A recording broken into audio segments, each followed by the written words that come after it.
Good morning students, welcome in Udbila Devi PG College. Today we discuss about rotating energy of a rotating body. This class is BSc first year physics, paper first, mechanics and wave motion. तो आज हम किसी भी घूर्णन करते हुए पिंड की जो घूर्णन ऊर्जा होती है उसके बारे में हम अध्ययन करेंगे। यह क्लास जो है बीएससी फर्स्ट ईयर का physics paper first mechanics and wave motion and unit second का टॉपिक है। तो हेडिंग लगा लीजिए, rotational energy of a rotating body. अब बात ये आती है कि रोटेशनल एनर्जी क्या होता है, जिसको हम घूर्णन ऊर्जा कहते हैं। रोटेशनल एनर्जी, कोई भी बॉडी जिस एनर्जी से रोटेट करती है, घूर्णन करती है, तो मेनली क्या है कि जब वह रोटेट करेगी, मोशन में होगी, तो रोटेशनल मोशन जो होगा वह ऑलरेडी क्या होगा, काइनेटिक एनर्जी होगा। तो अर्थात कह सकते हैं कि जब कोई पिंड घूर्णन कर रहा है उसकी जो गतिज ऊर्जा होगी वही क्या होगी, रोटेशनल एनर्जी होगी। उसी रोटेशनल एनर्जी को हम रोटेशनल काइनेटिक एनर्जी भी कहते हैं, क्योंकि कोई बॉडी जब रोटेट करता है, कोई बॉडी जब रोटेट करता है तो ऑलरेडी क्या होता है, उसमें रोटेशनल एनर्जी होता है। हम मान लेते हैं कि कोई रिजिड बॉडी है, यह आपका एक्सिस ऑफ रोटेशन है, ए बी है एक्सिस, और यह जब आपका रिजिड बॉडी है, यह आपका रिजिड बॉडी मीन्स होता है दृढ़ पिंड, कठोर पिंड। अब जो इसका वेलोसिटी है, एंगुलर वेलोसिटी, वह ऑलरेडी ओमेगा है। इसकी जो एंगुलर वेलोसिटी है ओमेगा है। Late us consider a body have a large number of particle. हम मान लेते हैं कि जो यह बॉडी है, रिजिड बॉडी है, वह अपने पास number of large particle contents रखता है। तो यहाँ से जो इसका मास है, हम मान लेते एक पार्टिकल यहाँ है, एक यहाँ है, यहाँ है, यहाँ है, यहाँ क्या है, कई नंबर ऑफ पार्टिकल हैं, कई नंबर ऑफ पार्टिकल्स हैं, उसका मास भी क्या होगा, अलग अलग होगा। m1 मान लेते हैं, m2 मान लेते हैं, m3 मान लेते हैं, m4 मान लेते हैं। और जिस अक्ष के पलटा वह रोटेट कर रहा है, घूर्णन कर रहा है, उसकी एक्सिस ऑफ रोटेशन से जो डिस्टेंस है यह भी हम मान लेते हैं कि r1 है, या r2 है, या r3 है, या r4 है। और जो इसकी वेलोसिटी है, वह क्या है, वह v1 है, v2 है, v3 है, v4 है। तो इसका मतलब यह फिगर से ही कंप्लीट हो रहा है कि late us consider a body rotating about an axis with an angular velocity omega. जो ये बॉडी है यह एंगुलर वेलोसिटी ओमेगा से रोटेट कर रहा है किसी अक्ष के पलटर। यह अक्ष जो कहलाएगा, यह अक्ष एक्सिस ऑफ रोटेशन कहलाता है, एक्सिस ऑफ रोटेशन कहलाता है, जिसको हिंदी में हम घूर्णन अक्ष कहते हैं। जिस अक्ष के पलटर कोई भी बॉडी रोटेट करता है, घूर्णन करता है, उसे हम एक्सिस ऑफ रोटेशन कहते हैं, अर्थात हम घूर्णन अक्ष कहते हैं।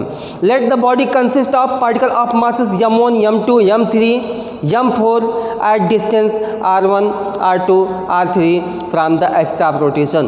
तो यहाँ पे जो पार्टिकल्स हैं हम मान लेते हैं, लेट अस कंसीडर कि a rigid body have a large number of particles have masses m1, m2, m3, m4 at distances r1, r2, r3, r4 from axis of rotation.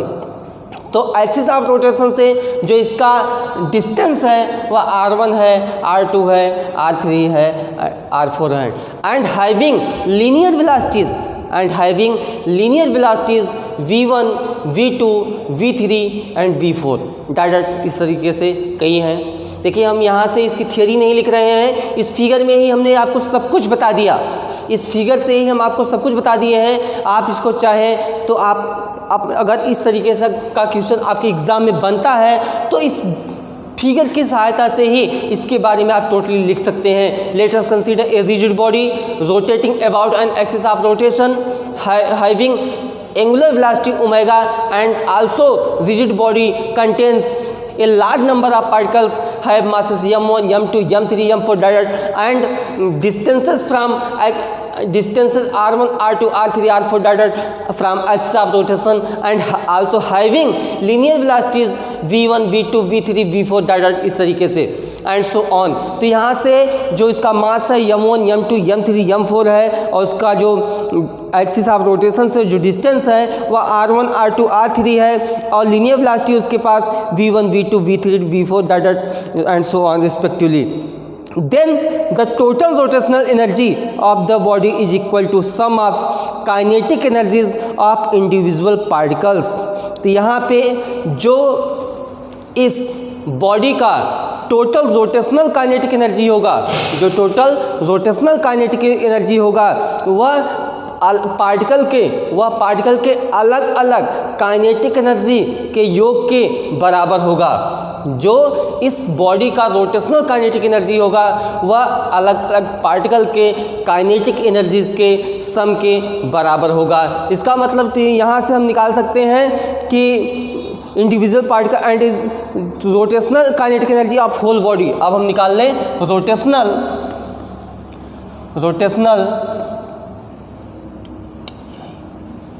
Rotational kinetic energy of whole body, rotational kinetic energy of whole body. अब पूरे ये जो आपका rotating body है उसकी हम total rotational energy जब हम फाइंड करते हैं, रोटेशनल काइनेटिक एनर्जी आप फाइंड करते हैं तो ये क्या है कि अलग अलग पार्टिकल के काइनेटिक एनर्जी के बराबर होता है। अर्थात कह सकते हैं k is equal to half m1 v1 square plus 1/2 m2 v2 square plus 1/2 m3 v3 square plus and so on. इस प्रकार से हो जाएगा।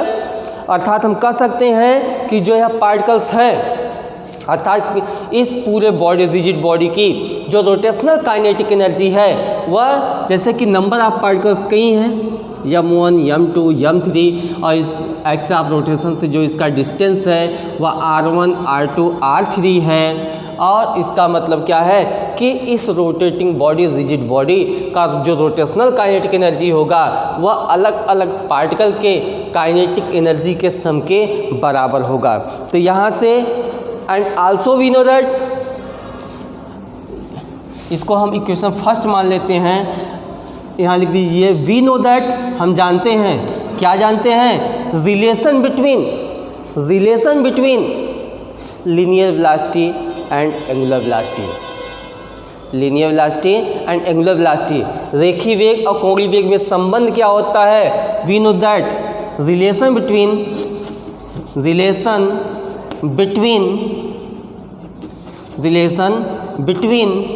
Rotation angular velocity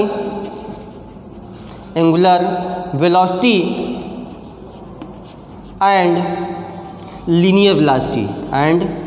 linear velocity. यदि कोई बॉडी रोटेट कर रहा है तो उसका जो एंगुलर वेलोसिटी है वह चेंज नहीं होता है। तो यहाँ से फार्मूला होता है v equal to r into omega. क्या फार्मूला होता है, यह फार्मूला होता है v equal to r into omega. तो यहाँ से देन तब हो जाएगा v1 equal to r1 omega, v2 equal to r2 omega, v3 equal to r3 omega. Putting this value in equation number first, रख दीजिए। पुटिंग दिस वैल्यू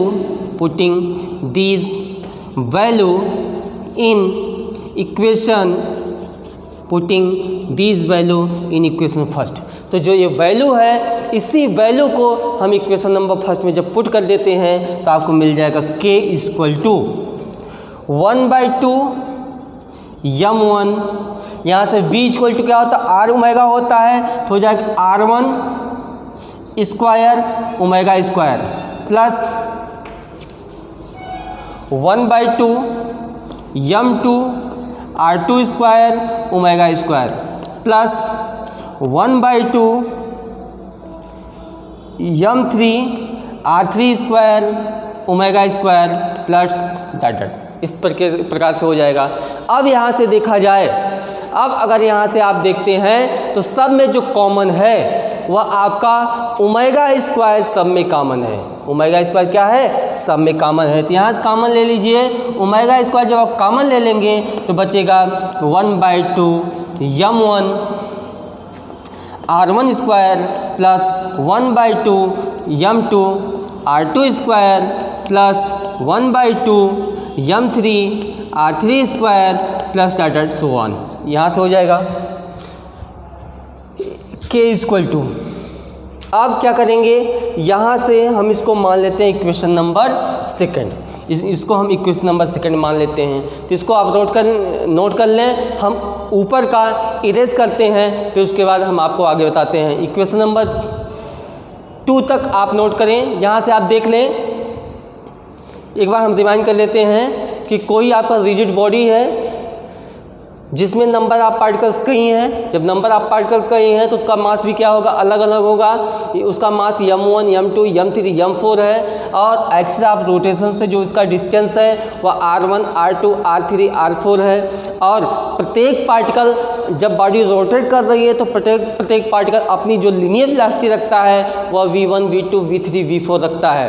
और यह पूरा रिजिड बॉडी जो है वह एंगुलर वेलोसिटी ओमेगा से रोटेट कर रहा है, एंगुलर वेलोसिटी ओमेगा से रोटेट कर रहा है। A B is the axis of rotation. तो यहाँ से कि टोटल रोटेशनल काइनेटिक एनर्जी जो होगा यहाँ से k equal to half m1 v1 square plus 1/2 m2 v2 square plus 1/2 m3 v3 square and so on.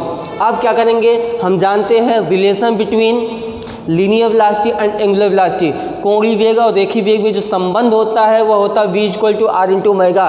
यदि कोई बॉडी रोटेट कर रही है तो उसकी जो एंगुलर वेलोसिटी होती है वो चेंज नहीं होती है, ऑलरेडी लीनियर वेलोसिटी चेंज होती है। तो यहाँ से मिल जाएगा v1 equal to r1 omega, v2 equal to r2 omega, v3 equal to r3 omega. Putting this value in equation number first में वैल्यू हम पुट कर लेंगे, तो पुट करने के बाद हमको इक्वेशन नंबर 2 मिल गया। इसको आप रोटेट कर लें, इसको आप नोट कर लें, तो हम आपको नेक्स्ट आगे बताते हैं कि इसके बाद क्या प्रोसेस होगा। नोट कर लें, इसको आप पास करके भी आप नोट कर सकते हैं।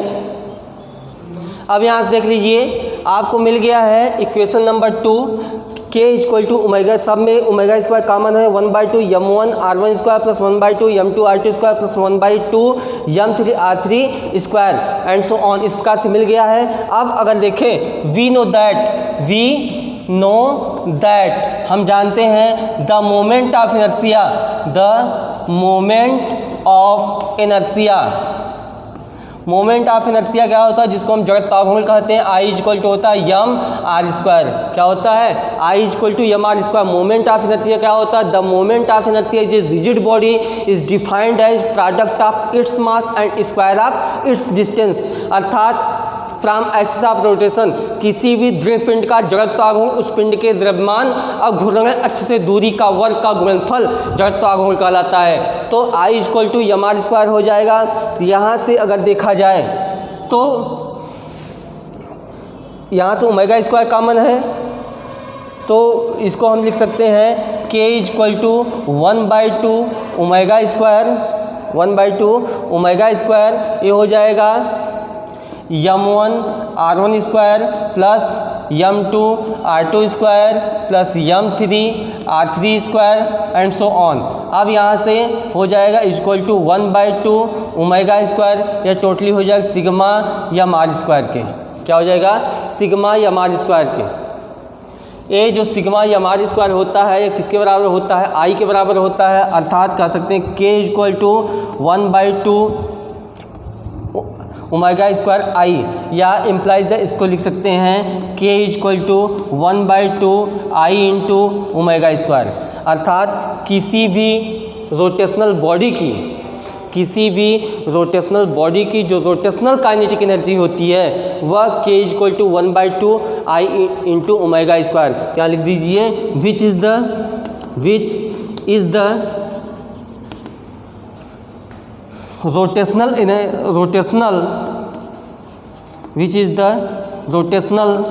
Kinetic energy, which is rotational kinetic energy of rotating body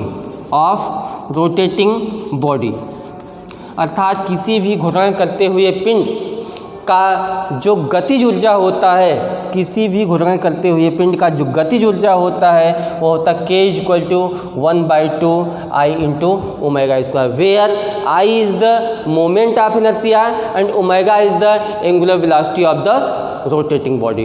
किसी भी रोटेटिंग बॉडी की जो एंगुलर वेलोसिटी होती है वह क्या होती है, चेंज नहीं होती है। इसको आप नोट कर लें। यह आपका रिक्वायर्ड जो आपका है वह फार्मूला मिल गया k = 1/2 I into omega square. इसको आप नोट कर लें। यहाँ से इसके बाद हम आपको एक न्यूमेरिकल बताते हैं जिससे कि आपके सारे डाउट्स जो होंगे क्लियर हो जाएंगे। नोट कर लें इसको। अब यहाँ से देख लें, न्यूमेरिकल देख लें क्या कर रहा है कि ए सॉलिड सिलेंड्रिकल फ्लाईव्हील, क्या है, कोई सॉलिड सिलेंड्रिकल फ्लाईव्हील है। फ्लाईव्हील मतलब होता है गतिपालक चक्र of 16 kg mass.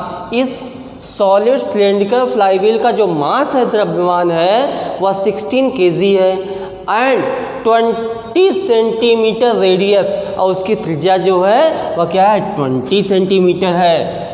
Is making 5 revolution per second, और वह जो गतिपालक चक्र है जो मतलब कि चक्कर लगाता है वह 5 चक्कर 1 सेकेंड में लगाता है। Find kinetic energy and momentum. यह मोमेंटम जो होगा वह कौन सा मोमेंटम होगा, एंड एंगुलर मोमेंटम। अगर कोई बॉडी रोटेट कर रहा है तो उसका जो मोमेंटम होगा वह लीनियर। यहाँ पे यदि कोई बॉडी रोटेट कर रहा है तो उसका जो मोमेंटम होगा वह लीनियर मोमेंटम नहीं होगा, वह ऑलरेडी क्या होगा, एंगुलर मोमेंटम होगा। तो इस न्यूमेरिकल में जो दिया हुआ है उसको सबसे पहले नोट कर लें। क्या दिया गया है, सबसे पहले लिखते हैं गिवन दैट, दिया गया है यम = अर्थात मास कितना दिया गया है, 16 kg, 16 किलोग्राम, एंड उसका जो रेडियस दिया गया है वो दिया गया है 20 सेंटीमीटर। 20 सेंटीमीटर दिया गया है। अब सेंटीमीटर क्या कर लें, मीटर में बदल लें। सेंटीमीटर को मीटर में बदल लें। जब सेंटीमीटर को हम मीटर में बदलते हैं क्या हो जाएगा, = 0.20 मीटर हो जाएगा। और यहाँ दिया हुआ n = 5 रिवोल्यूशन पर सेकेंड, अर्थात 5 चक्कर प्रति सेकेंड। सबसे पहले आपको निकालना है find kinetic energy. We know that आप जानते हैं। अभी हमने क्या, rotational kinetic energy, rotational energy of a rotating body. We know that rotational energy of a rotating body क्या होता है, k = 1/2 I ओमेगा स्क्वायर। क्या होता है, 1/2 I इंटू ओमेगा स्क्वायर। अब हम क्या कर दें, सबका मान रख दें k = जब सबका हम मान रख देंगे, अब अभी I का मान नहीं मिला है, अभी क्या है, I का मान नहीं मिला है। अब from question, A solid cylindrical flywheel I = क्या होता है, I = होता है 1/2 mr स्क्वायर। क्या होता है, 1/2 mr स्क्वायर होता है।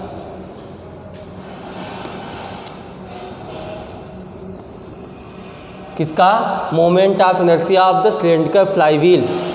क्यों, यहाँ लिख दे moment of inertia of solid cylinder passing through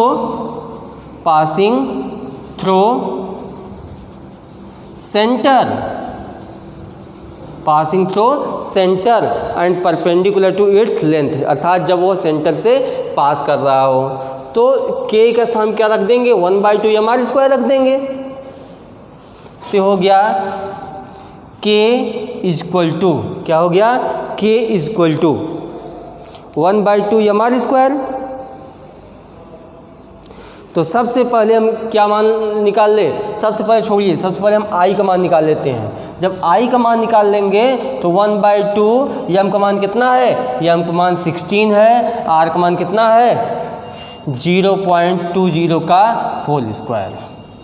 8 2 जा 16, तो हो गया 8 इंटू 0.20 का होल स्क्वायर। तो कितना मिल गया, जब हम इसको सॉल्व करते हैं तो 0.32 किलोग्राम मीटर स्क्वायर, ये आता है 0.32 किलोग्राम मीटर स्क्वायर। किसका मान है, I का मान है।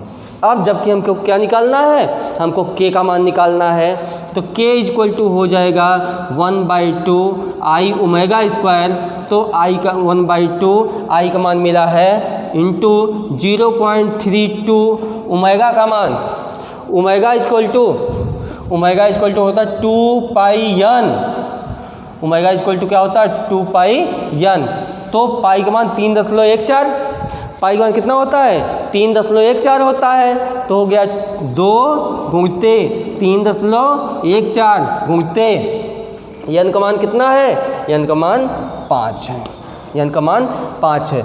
2 से 2 कैंसिल, 2 से 2 क्या हो जाएगा, कैंसिल हो जाएगा। जब 2 से 2 कैंसिल हो जाएगा तो इसको सॉल्व करने के बाद आएगा 175.75। ये क्या है, के रोटेशनल, ये क्या हो जाएगा जूल, क्या हो जाएगा जूल। अर्थात काइनेटिक एनर्जी 175 नहीं 157 आएगी जी, इसको मल्टीप्लाई कर लीजिएगा, ये आएगा आपका 157.75 जूल आएगा। अर्थात जो रोटेशनल काइनेटिक एनर्जी का मान आएगा वह 157.75 जूल आएगा। तो यहाँ देख लीजिए कि solid cylindrical flywheel of 16 kg mass and 20 centimetre radius is making 5 revolution per second, find kinetic energy and angular momentum. तो सबसे पहले जो दिया गया है उसको आप नोट कर लें।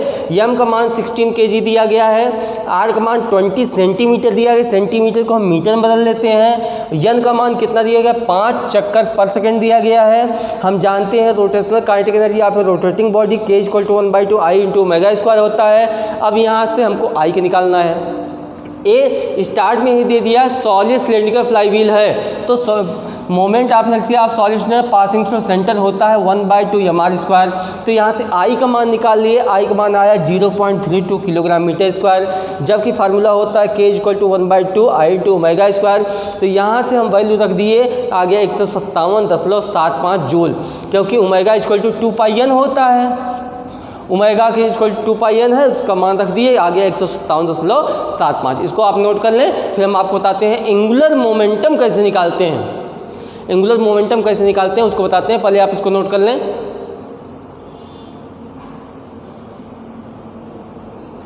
अब यहाँ से देखिए हमको फाइंड करना है एंगुलर मोमेंटम। क्या फाइंड करना है, एंगुलर मोमेंटम।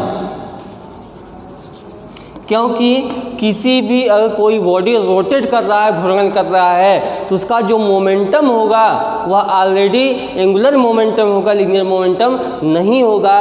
एंगुलर मोमेंटम को यल से नोट करते हैं। यल इक्वल टू क्या होता है, आई इंटू ओमेगा होता है।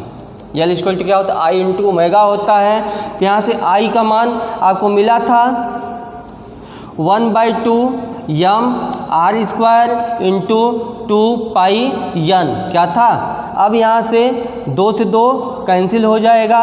यम का मान आपका 16 kg था, आर का मान कितना है, आर का मान 0.20 का होल स्क्वायर इंटू पाई का मान 3.14, एन का मान क्या है 5 है।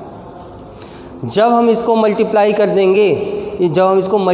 देंगे तो इसका मान आता है 10.05 जूल इंटू सेकेंड। यल इक्वल टू आता है कि जूल इंटू सेकेंड। इसको आप नोट कर लें कि यल का मान आएगा 10.05 जूल इंटू सेकेंड। एक नियम तो ए रहा, और उसके बाद सेकेंड ऑप्शन में आप देख सकते हैं, निकाल सकते हैं यल इक्वल टू क्या था, आई इंटू ओमेगा था। आई का मान आया था 0.32 इंटू ओमेगा का मान क्या था 2 पाई एन, पाई का मान 3.14 और एन का मान क्या है 5 है। इसको भी हम सॉल्व कर देंगे तो आएगा 10.505 जूल इंटू सेकेंड। इससे भी आप सॉल्व कर सकते हैं। तो आपका निकल गया कि काइनेटिक एनर्जी और एंगुलर मोमेंटम। तो यह क्लास जो था बीएससी फर्स्ट ईयर का था, इसमें टॉपिक आपने पढ़ा रोटेशनल एनर्जी या फिर रोटेटिंग बॉडी। कोई बॉडी क्या है रोटेट कर रहा है तो उसकी काइनेटिक एनर्जी क्या होगी, रोटेशनल काइनेटिक एनर्जी क्या होगी, और उस पर बेस्ड प्रॉब्लम। तो हम आशा करते हैं कि वीडियो आपको बहुत अच्छा लगा होगा। कोई प्रॉब्लम हो आप कमेंट कर सकते हैं, कुछ अगर आपको पूछना है कमेंट बॉक्स में जाके आप पूछ सकते हैं। और हमेशा मेहनत करें, आप भविष्य में आगे जाएं। अगला वीडियो जल्दी ही आपके सामने पेश होगा। तब तक के लिए धन्यवाद।